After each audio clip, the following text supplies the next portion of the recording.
She was intelligent. She was beautiful. And according to the FBI, she was the most dangerous woman in America. They called her the female Charles Manson, a master manipulator who didn't need to pull the trigger to destroy lives. She simply used her mind to make others do it for her.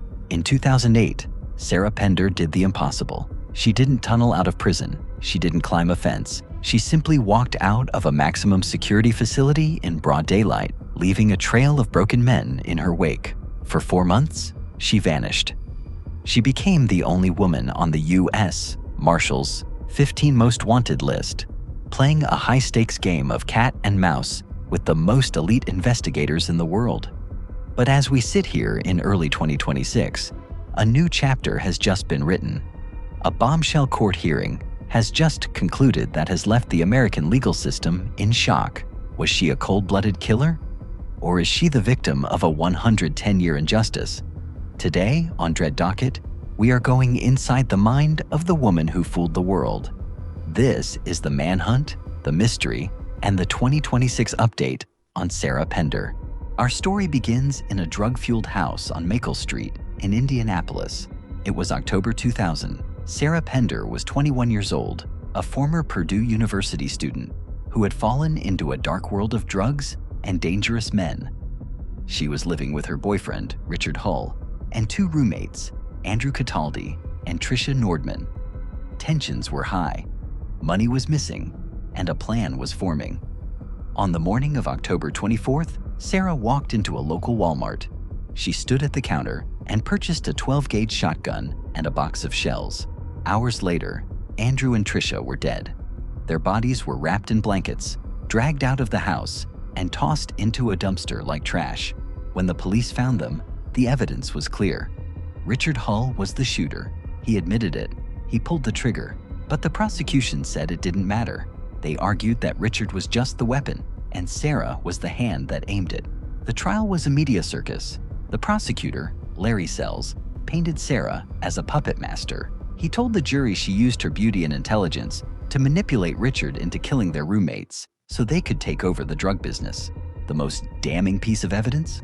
A letter allegedly written by Sarah while in jail, admitting to the plan. The jury was convinced. Even though she never touched the gun, Sarah Pender was sentenced to 110 years in prison. To put that in perspective, the man who actually pulled the trigger received 75 years. Sarah, the alleged mind behind it, was sentenced to die behind bars. But Sarah Pender wasn't finished. She knew that walls were only as strong as the people guarding them. August 4th, 2008, Rockville Correctional Facility. Sarah had been in prison for 6 years. Most inmates break down. Sarah studied. She learned the schedules, the weaknesses, and the people. Specifically, she learned about a guard named Scott Spittler. Spittler was a married man with a family. He was supposed to be a pillar of authority, but Sarah saw a crack in his armor. Through a series of secret notes and quiet conversations, she did the unthinkable. She convinced a correctional officer to help her escape.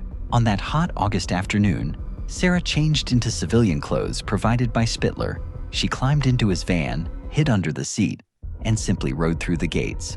By the time the guards noticed she was missing, Sarah Pender was gone. She was hundreds of miles away, and the largest manhunt for a female fugitive in Indiana history had begun. Sarah fled to Chicago. She changed her hair. She changed her name. She lived in a neighborhood full of young professionals, working a regular job, even dating men who had no idea they were eating dinner with a convicted double murderer. She was a ghost. For 4 months, the US Marshals were humiliated. They followed hundreds of leads, but Sarah was always one step ahead. But the Manson label was her undoing. Someone recognized her from a television profile. In December 2008, the game ended. Police swarmed a small apartment on Chicago's North Side. Sarah didn't fight. She didn't scream. She walked out in handcuffs, a slight smile on her face, as if she was already planning her next move. Her punishment for the escape? 5 years in solitary confinement. 5 years in a 7 by 11-foot cell, alone with her thoughts. Fast forward to January 2026. Sarah Pender has now spent 25 years in prison. But something has changed. The man who put her away, the prosecutor Larry Sells, has done something virtually unheard of in legal history. He has retired, and he has changed his mind. In a shocking statement made during a recent hearing, Sells admitted that he now believes the evidence used to convict Sarah was based on lies. The confession letter that gave her 110 years?